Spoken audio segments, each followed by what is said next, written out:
में अबू त मिली बड़ा मजा। तूने पाले के रानी हम इंडिया के राजा, मिले के करम नागर में आजा। शमशाद फिल्म्स पर जय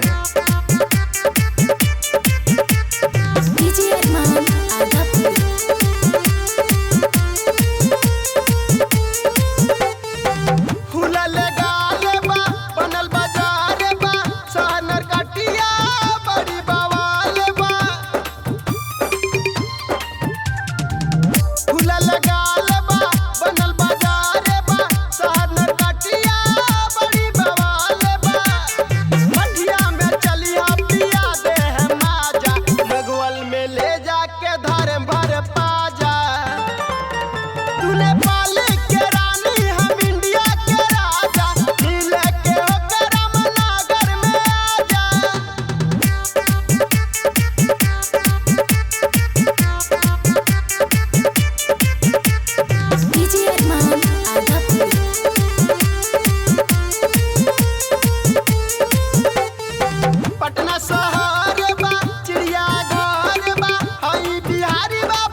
शमशाद रिकॉर्डिंग स्टूडियो मेघवल मठिया।